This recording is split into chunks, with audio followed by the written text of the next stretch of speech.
Assalamualaikum warahmatullahi wabarakatuh. Innal hamdalillah nahmaduhu wa nasta'inuhu wa nastaghfiruhu wa nastahdihi wa na'udzu billahi min shururi anfusina wa min sayyiati a'malina. May yahdihillahu fahuwal muhtadi wa may yudlil falan tajida lahu waliyyan mursyida. Asyhadu an la ilaha illallah wahdahu la syarika lah wa asyhadu anna Muhammadan abduhu wa rasuluh. Qala Allah ta'ala fi kitabihil karim, a'udzu billahi minasyaitonir rajim. Ya ayyuhalladzina amanu taqullaha wal tanzur nafsum ma qaddamat lighad wattaqullaha innallaha khabirum bima ta'malun. Ma'asyiral mu'minin rahimani wa rahimakumullah jami'an.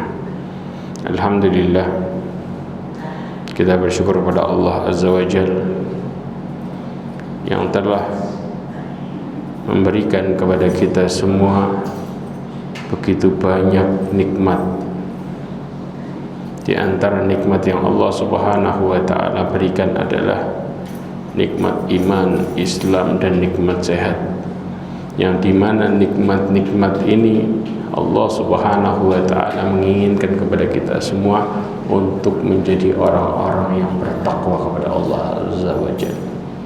Karena tanpa keyakinan, tanpa kita menjadi orang-orang yang Islam, tanpa kita mendapatkan kesehatan, kita tidak akan pernah mudah untuk beribadah kepada Allah Azza wa Jalla. Dan hasil dari ibadah kita semua itu akan terlihat dari bagaimana kehidupan kita. Para nabi itu kita tahu di awal hidupnya selalu bicara cobaan-cobaan terus. Kalau bicara proses tuh, prosesnya kok kayaknya berat. Tapi kenapa para nabi hidupnya seakan-akan kayak gampang ngadepin cobaan yang berat tadi? Kita mungkin kalau dikasih satu cobaan itu, mungkin kita akan ingat seumur hidup tentang bagaimana saya pernah ngerasain berat luar biasa, diceritain terus sama orang bolak-balik. Tapi para nabi menghadapi ujian-ujian itu seakan-akan ujian itu sebagai sebuah anugerah. Rahasianya adalah bagaimana Allah menjadikan kondisi hatinya stabil, di mana Allah kasih mereka lapang dadanya. Karena pada dasarnya hati kita ini nunjukin aslinya kondisi kita sama Allah. Kalau mau tahu, ya, Imam Ibnu Qayyim sampai mengatakan, ya, inti perkataan Imam Ibnu Qayyim ini, kalau kepingin tahu nanti kuburan kita gimana, lihat kondisi hati kita sekarang. Makanya dikatakan halul abd fil qabr ka halul qalb fis sadr. Kondisi seorang hamba dalam kuburnya itu persis seperti kondisi hatinya di dalam hati, kondisi hatinya di dalam badannya. Kenapa? Kalau hatinya bahagia, kuburannya bahagia. Tapi kalau hatinya sempit, kuburannya juga sempit. Ini yang kita suka nggak sadar. Makanya sampai dikatakan apa? Na'iman wa adaban wa sajnan wa intilaqan fa idza aradta an ta'rif halaka fi qabr fandur ila halikal qalb fi sadrik. Kalau kita bicara antara nikmat atau azab, kita bicara antara nanti terpenjara atau jadi orang yang merdeka di dalam kuburnya, maka lihat kondisi hatimu yang di dalam dadamu, kata Imam Ibnu Qayyim. Kenapa? Itu nggambarin kuburan kita. Karena kalau Allah menginginkan kepada hambanya kebaikan, Allah otomatis akan lapangkan dadanya. Nabi Musa ngadepin Fir'aun yang ditatar kayak gitu. Kita tahu kisahnya Fir'aun bagaimana pengisnya, semena-menanya, sombongnya, congkaknya, egoisnya, ya, kemudian dolimnya, kafirnya, dengan berbagai macam keburukan yang nempel sama dia. Tapi Nabi Musa disuruh ngadepin Fir'aun. Kalau kita mungkin sudah pesimis ngomong nggak mungkin berani ngeyelnya untuk nggak melakukan. Nabi Musa nggak ada pilihan untuk nggak patuh. Maka kemudian Nabi Musa caranya gimana? Dalam surat Toha disebutkan Nabi Musa berdoa sama Allah. Apa doanya? Nabi Musa berdoa, Rabbi syrahli sadri wa yassirli amri. Ya Allah, lapangkan dadaku. Kenapa Nabi Musa minta lapang dada? Baru kemudian yang kedua, mudahkan urusanku. Karena dari lapang dada kita ngadepin hidup, mau gelombang, mau naik turun, tetap kondisi kita stabil. Ini adalah rahasianya para nabi ngadepin hidup. Makanya mereka selalu tenang. Sampai diistilahkan apa? Kalau kita mau tahu sifat asli kita, ya, adalah kalau kita sebelum ngadepin masalah sama setelah ngadepin masalah hati kita sama, maka kita orang baik sebenarnya. Hati kita sama kondisinya, sama-sama santai, tenang. Nah itu karena orang yang dilapangin dadanya, nggak ada masalah atau ada masalah tetap sama-sama ngadepinnya santai. Tapi kalau antara sebelum ada masalah kita pun ngomong Allah maha baik, begitu kena masalah langsung ngumpat, maka ini adalah orang yang sempit hatinya, dia bermasalah jiwanya. Kelihatan dari situ ya ikhwan. Dan kita suka nggak sadar karena para nabi nggak pernah berusaha hidupnya sendirian, tapi mereka selalu balik sama Allah apapun yang terjadi. Makanya selalu dapat pertolongan. Jadi kalau kita bicara di awal hidupnya Nabi Yusuf, kita tahu dimasukin ke sumur, jadi budak, tapi Allah tetap muliain. Dalam kondisi tetap mulia, Nabi Yusuf tetap bersyukur. Dalam penjara senang. Sampai diistilahkan Nabi Yusuf ngomong apa? Penjara lebih aku cintai daripada apa yang mereka undang untuk aku melakukan sama mereka. Penjara lebih enak.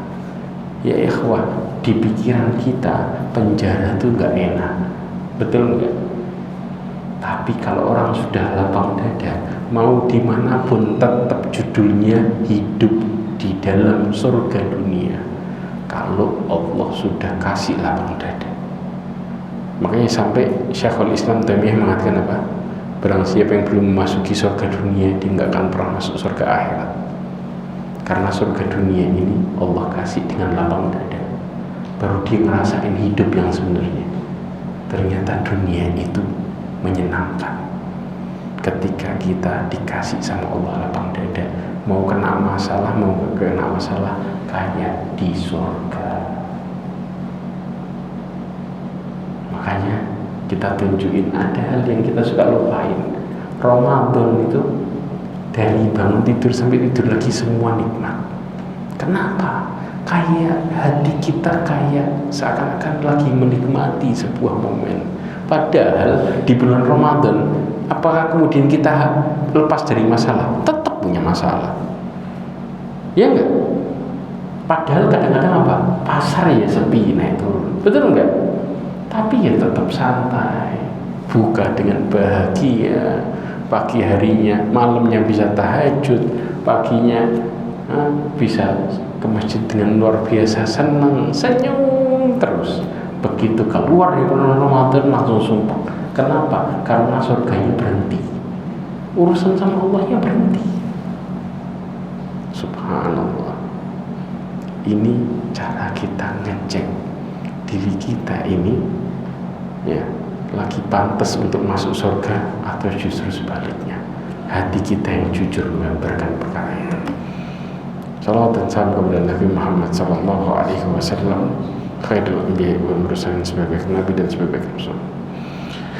Ma'asyiral mu'minin rahimani wa rahimakumullah. Kita lanjutkan lagi kisahnya Nabi Yusuf. Sekarang masuk ke dalam kisah bagaimana Allah muliain luar biasa. habis ujian yang datang bertubi-tubi. Nah, di sini Allah Subhanahu wa taala memuji Nabi Yusuf. Ya, di surat Yusuf ayat 56 sampai 57. Coba dibaca artinya. Dan demikian kami memberikan kedudukan kepada Yusuf di negeri ini untuk tinggal di mana saja dia kehendaki. Kami melimpahkan rahmat kepada siapa yang kami kehendaki, dan kami tidak menyia-nyiakan pahala orang-orang yang berbuat baik. Dan sungguh pahala akhirat itu lebih baik bagi orang yang beriman dan selalu takwa. Masya Allah. Allah mengatakan wa kadzalika makkanna li Yusufa fil ardi wa yatabawwa'u minha haitsu yasha'u yusibu bi rahmatina man nasha'u wa la nudhi'u ajral muhsinin. Allah jelasin di sini, ya. Di akhirnya apa? Allah memberikan kemuliaan kepada Nabi Yusuf di negeri Mesir. Ya. Bahkan kekuasaan yang penuh, di mana Nabi Yusuf mau tinggal di mana saja di Mesir bebas. Kenapa? Karena sudah jadi orang yang dekat sama raja, istilahnya dimuliain sama Allah Azza wa Jalla, baik kedudukannya di depan mata manusia ataupun di mata Allah Azza wa Jalla. Dalam kondisi seperti ini, kenapa Allah SWT memberikan hal yang besar ini? Karena Allah melimpahkan rahmatnya bagi hamba yang dikehendakinya. Dan juga Allah tidak akan pernah menyanyikan pahala orang yang berbuat baik. Istilah pahala yang berbuat baik berarti selama Nabi Yusuf ngadepin cobaan, Nabi Yusuf dalam kondisi berbuat baik. Makanya balasan pas dikasih sama Allah lapang dalam posisi mulia. Karena ada orang yang dikasih lapang tapi nggak ngerasa lapang. Ada orang yang dikasih kemudahan setelah datangnya kesusahan tapi nggak ngerasa itu kemudahan. Karena dalam dia menghadapi kesulitan tersebut mereka tidak kembali kepada Allah, bahkan tambah ingkar. Ini bedanya. Jadi ya tetap kita semua tahu ketika Allah Subhanahu wa taala firman fa inna ma'al usri yusra, inna ma'al usri yusra. Tapi enggak banyak orang yang nyadarin praktek ayat ini. Kenapa? Setiap kesusahan bersamanya kemudahan. Pas waktu kita susah, kita menjadi orang-orang yang berbuat baik di kesusahan tersebut, maka Allah akan berikan balasan yang besar pada waktu di kemudahannya. Dan ini yang terjadi kepada Nabi Yusuf. Sampai kemudian Allah Subhanahu wa taala menunjukkan dengan apa?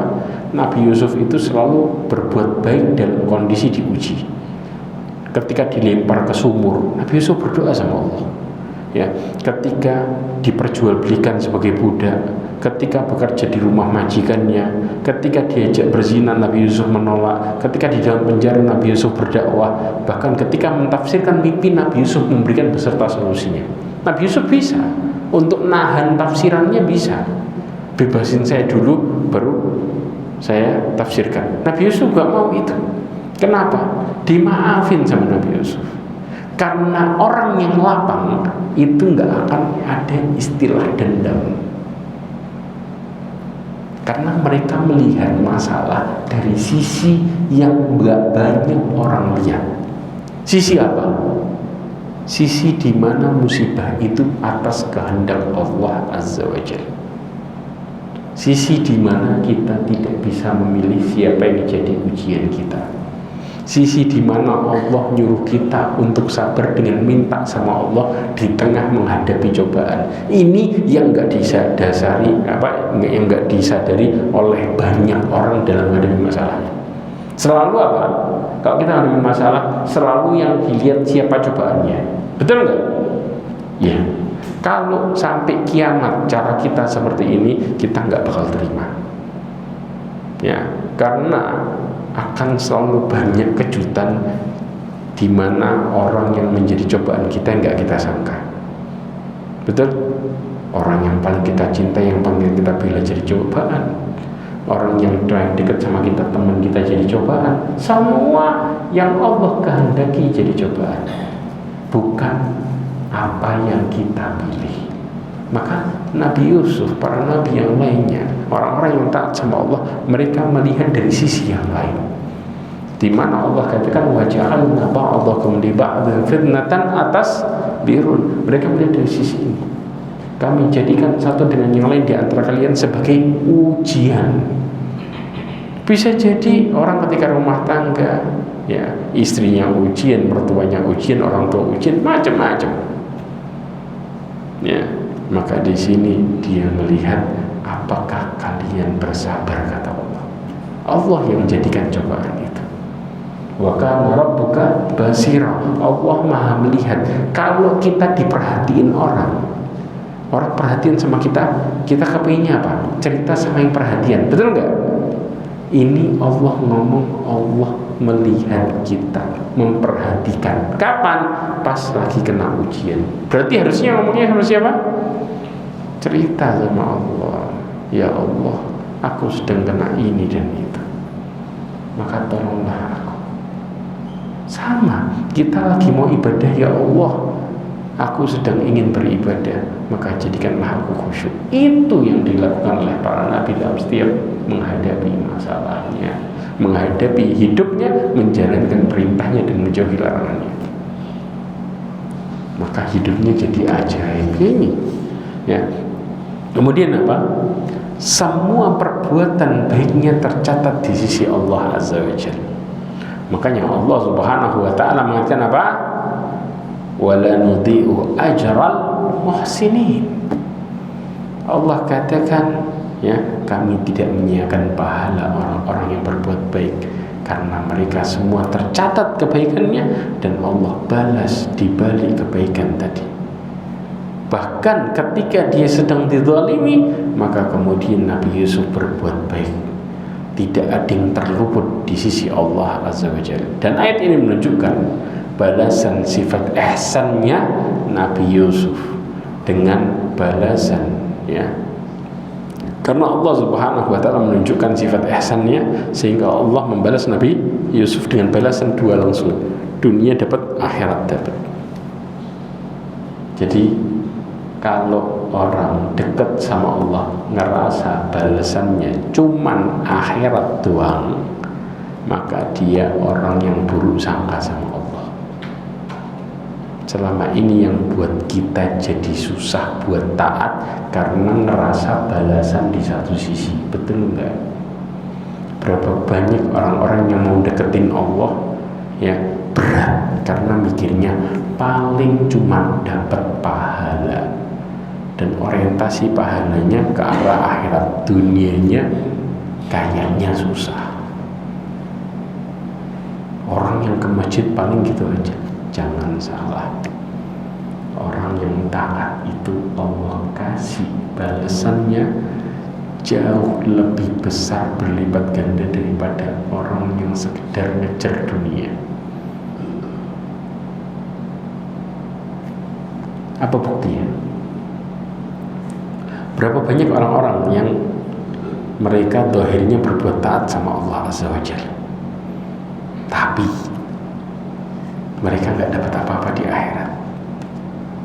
Ibadah, ke masjid, puasa baik, zakatnya luar biasa, tapi mereka nggak dapat apa-apa di akhirat. Kenapa kok bisa terjadi? Allah Subhanahu wa taala berfirman dalam surat Hud ayat 15-16. Allah mengatakan, "Man kana yuridul hayatad dunya wa zinataha nuwaffi ilaihim a'malahum fiha wa hum fiha la yubkhasun." Allah katakan, barang siapa yang menghendaki kehidupan dunia dan perhiasannya, jadi dibalik taatnya kepengen urusannya dunianya maksud. Banyak nggak ini? Pasar sepi, berangkat ke masjid, doa sama Allah, ya Allah jadikan toko saya ramai. Dia doanya bukan apa? Dia ngelupain doa yang dimana yang lebih penting daripada doa itu. Ya Allah perbaiki urusan saya denganmu. Gak ada itu doanya. Tapi yang dia fokuskan, jadikan toko saya ramai. Ini fenomena nggak sedikit orang yang melakukan perkara ini. Banyak nggak? Giliran pasar sepi, corona, masya Allah ramai masjid, masya Allah. Bahkan masjid ditutup nggak terima dia. Padahal selama ini berangkat ke masjid aja enggak. Betul nggak? Mulai sadar. Tapi ada misi di mananya untuk memperbaiki dunia, bukan memperbaiki akhiratnya. Apa yang terjadi? Orang-orang yang seperti ini, ya, dia ngelupain akhiratnya. Karena kalau sudah dikasih dunianya, sudah ke masjidnya balik lagi, enggak. Libur dulu. Kenapa? Toko lagi rame. Subhanallah ya. Ya, ini kondisi ini nyesekin ada sebenarnya. Dan apa yang Allah katakan, kami akan berikan, kata Allah SWT, balasan pekerjaan mereka di dunia dengan sempurna. Allah kasih yang mereka pingin dunianya, yang mereka pingin, bukan yang Allah pingin. Beda ini nih. Yang mereka pingin dikasih dengan sempurna. Bahkan Allah mengatakan wahum fiha la yubkhasun, mereka nggak bakal dirugikan sama sekali. Allah kasih balasan sempurna. Jelas. Akhirnya apa? Beneran maaf setelah lagi dan lain sebagainya. Begitu meninggal masuk ke dunia akhirat, ya, ke alam akhirat, apa yang terjadi? Maka Allah katakan ulaika alladziina laisa lahum fil akhirati illa an-nar wa habita ma sana'u wa batalu ma kanu ya'malun. Mereka di akhirat tidaklah mendapatkan kecuali neraka. Kenapa? Sesuai dengan keinginannya. Kan sudah dibalas dunianya, betul nggak? Keinginannya dunia kan dibalas dunianya, akhiratnya nggak dapat apa-apa kecuali neraka. Diadab sama Allah Azza wa Jalla. Dan Allah Subhanahu wa Ta'ala batalkan pahala yang dia inginkan. Di balik amal soleh yang harusnya dia dapat pahala, dibatalin karena sudah dikasih dunianya sesuai dengan niatnya. Ya, kemudian bahkan Allah Subhanahu wa Ta'ala jadikan apa yang mereka kerjakan sia-sia. Nilai akhiratnya nggak ada.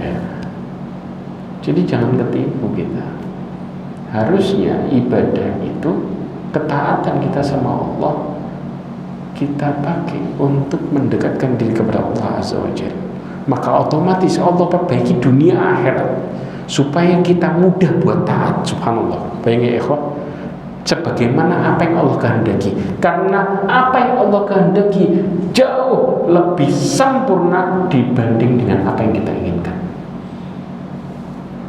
Berapa banyak kita stres ketika nasib kita berubah tanpa pertolongan Allah. Perhatikan, nasib berubah tanpa pertolongan Allah. Sekarang kita biasa dapat hasil, contoh taruh 5 juta. Tiba-tiba begitu dapat hasil sebulan 100 juta. Lebih gampang mana hidupnya secara realita? Hatinya lebih gampang mana? 5 juta sama 100 juta. Jujur, 100 juta dia stres luar biasa. Kenapa? Nanti kalau turun gimana? Padahal waktu 5 juta nggak bingung turun naik. Betul nggak di sini? Mau ke masjid di 5 juta mudahnya luar biasa. Hatinya tenang, dia merasakan keberkahan. Begitu 100 juta, stresnya luar biasa, tiap hari ngomel. Bukan berarti kita nggak boleh jadi orang kaya, silakan. Tapi urusan kita sama Allah tetap harus berjalan dengan baik. Ketika mereka tetap mendahulukan Allah, datang adzan, berani tutup toko, maka mereka adalah orang yang merasakan hatinya lapang. Nggak bingung, karena sesuai dengan perkataannya. Betul apa enggak? Dan ini yang terjadi, yang ditanamkan sama Nabi Yusuf kepada orang-orang yang di penjara. Bagaimana mereka harus kembali kepada Allah, maka penjaranya jadi kayak surga dunia. Sampai diistilahkan ketika orang keluar dari penjara sedangkan Nabi Yusuf masih ada di dalam, mereka nggak pengen keluar, ternyata di luar lebih sumpah daripada di dalam. Akhirnya apa? Balik lagi ke penjara lagi, karena mereka ngerasain bahagia dalam penjara, asal di dalam daripada di luar. Stres mereka. Subhanallah. Inilah gambaran Allah kasih seorang surga dunia di hati, ya. Bahkan diuji sama Allah. Kita kadang-kadang mau tutup toko nih, ya, ada orang mau beli, nanti dulu. mulai bisikan muncul, kalau nanti tutup rame gimana? Padahal ditungguin tidak rame-rame, padahal dia tidak sholat-sholat. Subhanallah ya ikhwah. Padahal kalau ditanya siapa yang jamin rezeki? Allah. Siapa yang datengin pelanggan? Allah. Tapi orang yang bisa mendahulukan Allah Azza wa Jalla, mereka lah yang kaya. Mereka yang kaya yang sebenarnya. Sebagaimana Allah uji para nabinya dan Allah kasih kekayaan hatinya. Gak bingung mereka, karena mereka sedang bersandar kepada yang maha kaya. Kita kalau dijamin, ya, dijamin sama yang kaya, kita nggak bingung kan? Apalagi kita punya yang maha kaya, lebih nggak bingung lagi kita. Betul? Ya. Ma'asyiral mu'minin rahimani wa rahimakumullah. Kita lanjutkan lagi. Kemudian suatu ketika, ya, di musim kemarau, setelah 7 tahun bercocok tanam dengan memanen hasil gandum yang banyak, makan secukupnya, nyimpen sisanya, akhirnya Nabi Yusuf memberikan ide kepada raja. Beliau berpendapat apa? Bahwa lumbung hasil panen kerajaan sangat banyak dan jumlah rakyatnya sedikit. Subhanallah. Jadi hasil 7 tahun, anda tahu nggak tafsiran kenapa ditafsirkan Allah ngasih mimpi 7 ekor sapi kurus makan 7 ekor sapi gemuk? Ibnu Katsir gambarin sapi itu identik dengan bercocok tanam. Jelas? Jadi istilahnya akan ada waktu untuk bercocok tanam selama 7 tahun yang digambarkan hasil panen yang luar biasa besar. Di Mesir itu biasanya tempat yang pantas untuk ditanemin itu hanya di pinggiran Sungai Nil. Paham nggak? Ngandelin apa? Ngandelin air sungai. Jelas? Tapi di waktu 7 tahun ini semua tempat bisa ditanami. Semua. Kenapa? Karena Allah nurunin hujan yang luar biasa, membuat semua subur di 7 tahun awal. Jelas? Nah, dari sini ya, maka Allah nyuruh nanti bakal ada 7 tahun paceklik. Saking pacekliknya, boro-boro air Nilnya kering. Kebayang di sini? Kalau Nilnya nggak kering, mereka nggak bingung.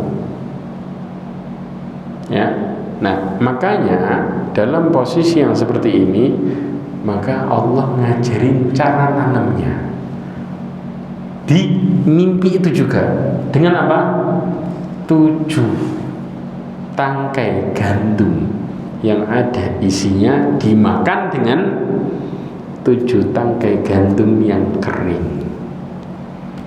Artinya di sini Ibnu Katsir menjelaskan Allah ngajarin caranya simpen gandum di 7 tahun yang lebat tadi dengan tangkainya, supaya bisa nahan hama yang mau nyerang kalau tangkainya itu tua. Paham? Kenapa? Karena kalau sudah sama, istilahnya sama cangkangnya, sama tangkainya, maka hama gak bisa nyerang, saking kuatnya. Subhanallah. Dari mimpinya itu dikasih kabar plus solusinya. Kita gak kebayangkan sampai di posisi itu. Ya inilah dia bagaimana Allah Subhanahu wa ta'ala ngajarin kita oh iya. Dan itu diungkapkan oleh Imam Ibnu Katsir dalam tafsirnya, bagaimana sedetail itu. Jadi mimpi pertama Allah kasih kabarnya yang terjadi, mimpi kedua Allah kasih solusinya. Dan cara manfaatinnya bagaimana? Contoh, hasil panen tahun pertama ditaruh di lumbung khusus. Nanti cara manfaatinnya sama. Jadi lumbung yang sudah 7 tahun dibuka duluan untuk dimanfaatin di tahun pertama yang kering tadi. Dan gabahnya istilahnya gantungnya dalam posisi bagus. Subhanallah ya. Makanya orang petani paham. Orang petani itu kalau naruh lumbung ya sebelum dimanfaatin pakai apa? Pakai tangkainya semua. Antum kalau lihat, betul nggak? Ya. Sehingga apa? Binatang ternak pun bisa manfaatin tangkainya buat dimakan, manusia manfaatin gantungnya buat dimakan. Jadi semua bisa hidup dalam posisi baik. Ya. Makanya kemudian berpendapat bahwa lumbung hasil panen gandum kerajaan sangat banyak, jumlah rakyatnya sangat sedikit. Sedangkan orang-orang yang kena paceklik ini, ya, itu di sekeliling Mesir semua kelaparan. Dan yang tahu kondisi ini cuma negeri Mesir toh. Sebenarnya ujinya apa? Ujinya di banyak tempat. Ya, ini yang menjadikan akhirnya mau nggak mau, ya, mereka harus menjual ini kepada siapa? Orang-orang yang ada di sekeliling Mesir, negeri-negeri sekeliling Mesir. Ya, dan subhanallah Allah cukup. Ya, makanya Nabi Yusuf ini bukan sekedar pemimpin orang Mesir, tapi ngayomin sekitar Mesir. Para nabi itu seperti itu. Ya. Kemudian ide beliau disetujui oleh raja. Kemudian dibuatlah pengumuman kepada orang-orang yang berada di sekitar Mesir bahwa mereka yang lemah dan kekurangan bahan makanan bisa datang ke Mesir. Maka Nabi Yusuf berharap apa? Dia punya saudara kan? Berharap saudaranya muncul. Karena paceklik ini sampai ke daerah negeri Kanaan. Daerahnya keluarganya Nabi Yusuf. Akhirnya mereka dengar pengumuman itu, datanglah. Benar, paceklik juga. Ya. Maka kemudian Nabi Yusuf ya berharap saudara-saudaranya dulu melemparnya ke sumur buat datang ke Mesir untuk beli gandum. Dan ternyata apa? Benar. Akhirnya datanglah, ya, karena mereka sudah mulai merasakan apa? Lapar dan kekurangan bahan makanan. Kemudian Allah berfirman, lanjut ayatnya. Dan saudara-saudara Yusuf datang ke Mesir, lalu mereka masuk ke tempatnya. Maka dia Yusuf mengenal mereka, sedangkan mereka tidak mengenal lagi kepadanya. Masya Allah. Ya. Allah mengatakan wajah ikhwatu Yusuf fadakhalu alaihi fa'arafahum wa hum lahu munkirun. Istilah munkir di sini enggak kenal. Kenapa? Dulu ketemunya Nabi Yusuf masih kecil. Sekarang Nabi Yusuf sudah besar. Makanya mereka tahunya siapa Nabi Yusuf? Aziz Misr. Yaitu apa? Orang yang terhormat di Mesir. Kelasnya apa? Penasihatnya raja, sebagai bendaharanya kerajaan Nabi Yusuf itu. Dan Nabi Yusuf juga sebagai apa? Pengatur, yaitu gandum yang untuk diberikan suplai ke negara-negara sekitarnya. Sehingga akhirnya semua saudaranya Nabi Yusuf muncul, jumlahnya 10. Yang enggak muncul yang seibu. Siapa? Bunyamin. Ya, itu yang nggak muncul. Kenapa Bunyamin nggak muncul? Karena bapaknya takut kejadiannya kayak Nabi Yusuf. Makanya yang dampingin bapaknya Nabi Yusuf ini Bunyamin, karena sudah kehilangan saudaranya. Maka kepikiran terus, saking kepikirannya sampai matanya putih semua. Makanya apa? Anak-anaknya padahal tujuannya buat apa? Makarnya sampai mau bunuh Nabi Yusuf supaya kasih sayangnya ke mereka. Padahal Nabi Yakub ini dia berbuat adil sama semuanya. Tapi Nabi Yusuf ini, Nabi Yakub ngerti nanti dia bakal akan jadi penerus setelahnya. Tahu lewat apa? Mimpinya yang di awal. Ya, maka Nabi Yakub pun memperhatikan Nabi Yusuf karena akan menjadi nabi setelahnya. Tapi saudara-saudaranya mentafsirkan dengan tafsiran yang berbeda, di mana seakan-akan Nabi Yakub ini tidak memperhatikan mereka, padahal diperhatikan sama Nabi Yakub. Makanya syaitan itu selalu membuat prasangka. Yang buat hidup kita berat itu bukan apa-apa. kenyataan hidup kita sebenarnya indah. Yang buat apa? Donnya. Kita ketemu orang itu lebih banyak suudurnya daripada husnudon. Orang berbuat baik, jangan-jangan dia ada maunya. Padahal ikhlas, bantu, benar-benar Allah pertemukan. Ya. Kemudian orang berbuat sesuatu yang nggak cocok, ini jangan-jangan orang ini sudah niat jahat dari awal. Subhanallah. Don kita yang kemudian buruknya luar biasa. Dan setan goda dari don. Kemudian akhirnya, masyaallah ini rahimahullah. Ya. Disebutkan di dalam kitab Injil, bahkan ibunya Nabi Yusuf itu namanya Rahil. Ya, disebutkan dalam perjanjian lama. Ya, saudara-saudaranya yang lain dari ibunya yang berbeda-beda. Kalau yang dari satu ibu itu adalah Bunyamin. Di antara persyaratannya adalah setiap satu orang tidak diperbolehkan untuk membeli jumlah yang banyak. Tapi apa? Hanya diperbolehkan membeli satu sukatan yang bisa diangkut oleh seekor onta. Istilahnya di iniin. Jadi satu orang kayak satu karung lah istilahnya gitu. Yang bisa diangkut satu ekor onta dan nggak boleh lebih dari itu. Ya, ini batas maksimal yang boleh dibeli oleh orang-orang apa? Dari para penduduk sekitar Mesir. Bahkan disebabkan jumlah mereka yang sangat banyak supaya masing-masing bisa dapetin bagian. Kemudian Nabi Yusuf mengetahui keberadaan saudaranya, tetapi mereka tidak mengenal karena telah berubah segala perawakannya, ya, yang dulu kemudian yang sekarang. Bahkan mereka telah lupa bahwa menteri yang berada di hadapan mereka adalah dulu seorang anak kecil yang dilempar ke sumur. Dan ini disebutkan dalam tafsir Ibnu Katsir. Kemudian berikutnya ayat 59. Dan ketika Yusuf menyiapkan bahan makanan untuk mereka, dia berkata, bawalah kepadaku saudaramu saya dan kamu, Bunyamin. Tidaklah kamu melihat bahwa aku menyempurnakan takaran atau aku adalah menerima tamu yang terbaik. Masya Allah. Allah mengatakan walamma jahazahum bijahazihim qala tuni bi akhir lakum min abikum alla tarawna inni ufil kaila wa ana khairul munzilin.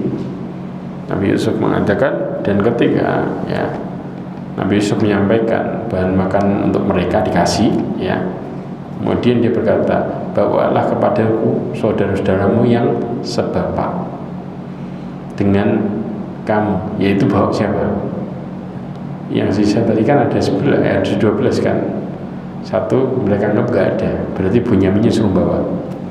Ya, tidaklah aku menyempurnakan takaran kalian, kan aku sudah nakar kepada kalian dengan baik. Ya, dan aku adalah penerima tamu yang terbaik, kan sudah saya jamin begini istilahnya. Ya, Nabi Yusuf telah mempersiapkan jumlah bahan makanan untuk dijual kepada para penduduk. Kenapa? Di hadapannya ada 10 saudara, betul nggak? Kemudian menanyakan kondisi jumlah saudara mereka, maka mereka pun jawab, kita ini ada 12, ya, tapi 2 orang yang lainnya berada di rumah, ngomongnya gitu. Ya, kemudian apa? Dan yang lainnya telah hilang. Maka beliau pun meminta supaya saudara mereka Bunyamin untuk didatangkan ke Mesir. Akhirnya, dan ini disebutkan oleh tafsir Ibnu Katsir, akhirnya Nabi Yusuf berkata kepada mereka, apa jawaban Nabi Yusuf?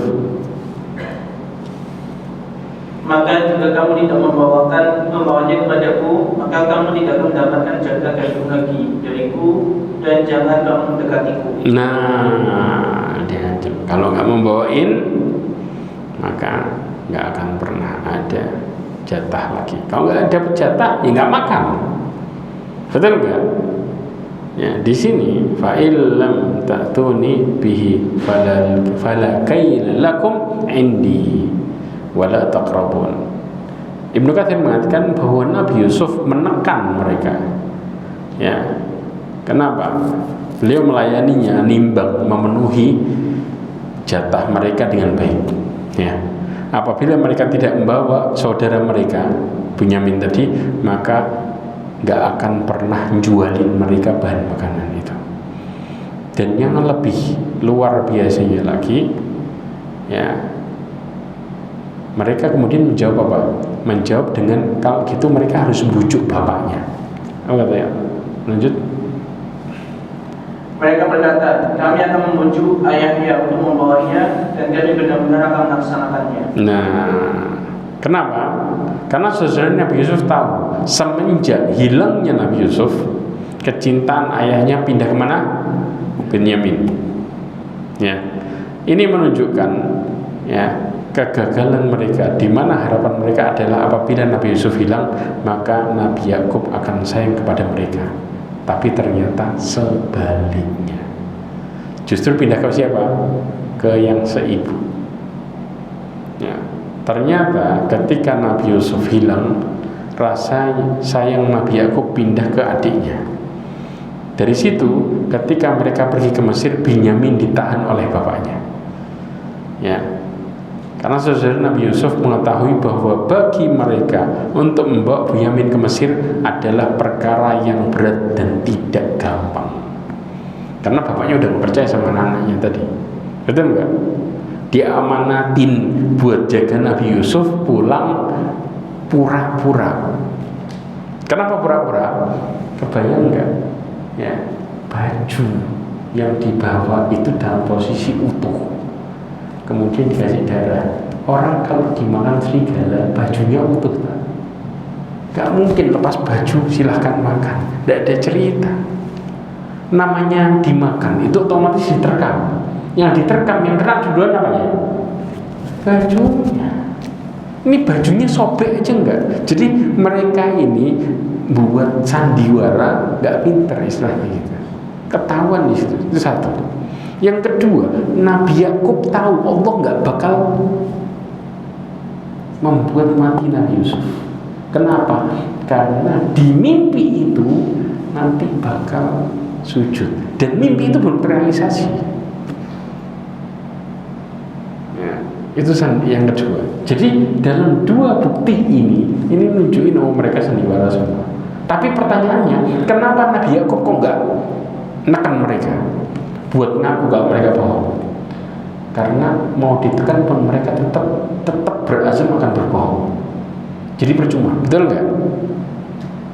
Maka Nabi Yakub pun menerima, karena Nabi Yakub yakin ini ujian dari Allah. Subhanallah ya. Orang kalau sudah mau jadi bohong, tetap 1001 alasan tetap bohong. Ya. Antum kalau ketangkap maling, apa ada jujur? Saya ini maling, saya ambil barang. Hah? Orang ketangkep pun saya nggak maling, ya sudah. Ini kondisi. Ya. Akhirnya lanjut lagi. Dan dia Yusuf berkata kepada nelayannya, masukkanlah barang-barang bertukar mereka dalam karung-karungnya agar mereka mengetahuinya apabila telah kembali kepada keluarganya. Mudah-mudahan mereka kembali lagi. Ya, terus? Maka ayat 63. Maka ketika mereka telah kembali kepada ayahnya Yakub, mereka berkata, wahai ayah kami tidak akan mendapat jatah gandum lagi jika tidak membawa saudara kami. Sebab itu biarkanlah saudara kami pergi bersama kami agar kami mendapat jatah, dan kami benar-benar akan menjaganya. Ya, Nabi Yusuf subhanallah ngerti bagaimana kemudian caranya buat membalikin. Gimana? Di dalam gandumnya mereka kan jual barangnya dibalikin, ditaruh di dalam. Di tengah-tengah ada apanya? Gandumnya. Supaya mereka paham, ngasih isyarat bahwa ini artinya Nabi Yusuf berbuat baik, supaya bapaknya apa? Percaya. Loh, dikembalikan ternyata. Jadi memberikan sinyal kuat untuk ngajak Bunyamin ke Mesir, bahwa Raja Mesir istilahnya ya, itu tidak berbuat dolim sama mereka, nggak kepingin keburukan. Maka kemudian dimasukkanlah tadi barang yang dijual sebagai ganti dapat gandumnya tadi ya. Maka tatkala mereka pulang dari Mesir, mereka bercerita kepada ayahnya bahwa mereka tidak akan lagi bisa masuk untuk membeli gandum kecuali dengan membawa saudaranya yaitu Bunyamin. Makanya kemudian akhirnya apa? Nabi Yakub menimpali perkataan mereka. Apa yang dikatakan Nabi Yakub?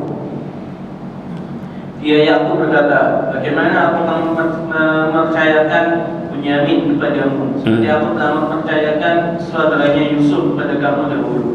Maka Allah adalah penjaga yang terbaik dan Dia Maha Penyayang di antara para penyayang. Nah, akhirnya kebuka. Yang dulu ditutupi terulang lagi. Gimana saya mau percaya sama kalian, masrahin Bunyamin? Nabi Yusuf aja yang kemudian dipasangkan ke mereka hianat. Makanya mereka tahu berat, bapaknya nggak bakal percaya, nggak gampang. Makanya kemudian apa yang dikatakan oleh Nabi Yakub? Nabi Yakub mengatakan, Wallahu khairun hafidha. Allah adalah sebaik-baik penjaga. Ya, wa huwa arhamur rahimin. Dia adalah Maha Penyayang di antara para penyayang. Ayat ini ya menunjukkan dalil bahwa Nabi Yakub adalah seorang nabi dan beliau tidak mengetahui hal-hal yang gaib. Ya, nabi dan nggak tahu hal-hal yang gaib, betul nggak? Kalau kemudian Allah nggak ngasih tahu, nggak bakal tahu. Siapapun nabi. Sekarang saya mau tanya, Nabi Muhammad SAW itu tahu hal-hal gaib nggak? Nggak tahu. Semua dikasih tahu sama malaikat Jibril. Kalau nggak ada kabar, nggak bakal tahu. Jadi kalau ada orang yang kemudian mengatakan Rasulullah itu tahu segalanya, enggak. Semua diketahui dari wahyu. Buktinya apa?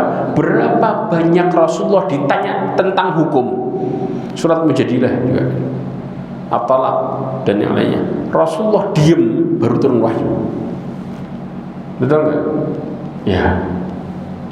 Ini menunjukkan Rasulullah tidak mengetahui hal yang gaib, kecuali Allah Subhanahu Wa Taala masih tahu. Ya. Bahkan beliau tidak mengetahui keberadaan Nabi Yusuf. Setiap hari beliau hanya apa? Nangis dan bersedih dengan kehilangannya Nabi Yusuf. Berapa tahun coba nangis dan bersedih. Ya. Sedangkan beliau tidak mengetahui ternyata Nabi Yusuf telah menjadi menteri. Yang dia tahu Nabi Yusuf masih hidup. Antum bisa bayangin gak? Kita punya anak, ngerasa anak kita tuh masih hidup, tapi nggak bisa ketemu. Gimana rasanya?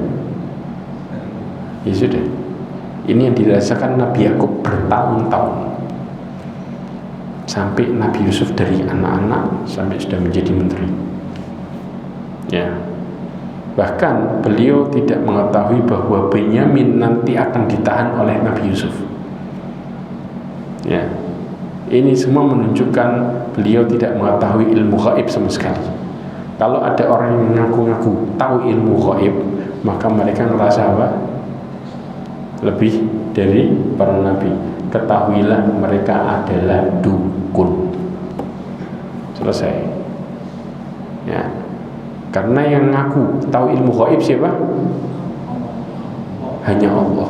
Dan yang ngaku-ngaku tahu ilmu gaib siapa? Ngaku-ngaku dukun. Dukun tuh ngaku-ngaku. Kenapa? Karena setan ngasih tahu benernya berapa? 1. Dibungkus dengan 100 kebohongan. Ya. Yang ngaku-ngaku, yang tahu itu Allah. Yang ngaku-ngaku dukun. Para nabi nggak ada yang ngaku. Nggak ada satupun nabi yang ngomong saya tahu ilmu gaib. Nggak ada. Ya. Kemudian lanjutin lagi ayatnya. Kita tutup dengan ayat ini. Dan ketika mereka membuka barang-barangnya, mereka menemukan barang-barang penukaran mereka kembalikan kepada mereka. Mereka berkata, wahai ayah kami, apa lagi yang kita inginkan? Ini barang-barang kita dikembalikan kepada kita, dan kita akan dapat mempertimbangkan keluarga kita, dan kami akan memelihara saudara-saudaramu, dan kita akan mendapatkan jatah tambahan jatah gandum seberat beban saya permuka. Itu suatu hal yang mudah bagi Raja Mesir. Masya Allah. Ini yang dimaksud. Supaya apa? Mereka punya dalil buat ngerayu bapaknya, dibaliin tuh barangnya. Ya, di sini menunjukkan mereka ketika menurunkan bahan makanan, ya, buka, ternyata uangnya juga dikembalikan semua barang sawangnya. Anda bisa bayangin ya, yang telah ditukar dengan gandum tersebut. Kemudian mereka terkejut dengan kebaikan menteri tadi, menteri keuangan. Siapa? Nabi Yusuf. Dengan itu mereka meyakinkan bapaknya ya untuk membawa saudara mereka Bunyamin. Dengan membawa saudara mereka, maka mereka bisa nambah gandum yang lain. Yang mereka dapat jatah 10, jadi jatah berapa? 11. Ini niatannya. Ya, akhirnya Nabi Yakub mengambil perjanjian kepada mereka. Sampai diingkari, janjinya nggak tanggung-tanggung sama Allah Azza wa Jalla.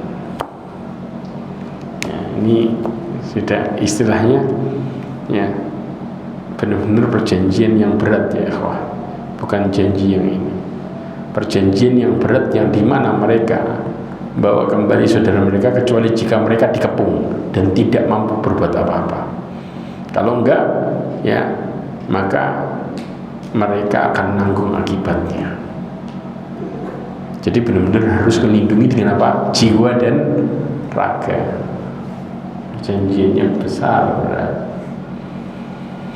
Ya, sudah. InsyaAllah kita lanjutkan pada pertemuan berikutnya. Nanti diingetin, InsyaAllah pertemuan berikutnya kita akan bicara di surat Yusuf ayat 66. Ya, InsyaAllah ini ya ikhwah, kita bicara tentang masalah ini.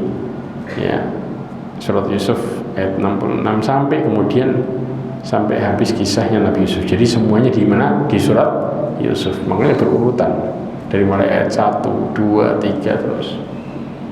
Ya. Wallahu a'lam. Mudah-mudahan apa yang kita pelajari hari ini menjadikan kita semakin bertakwa kepada Allah Azza wa Jalla. Mudah-mudahan Allah Subhanahu wa taala memberikan kita kelapangan hati kita. Mudah-mudahan Allah Subhanahu wa taala menjauhkan kita dari keburukan dan kesyirikan, serta mudah-mudahan Allah Subhanahu wa taala tutup hidup kita semua dengan husnul khatimah. Amin.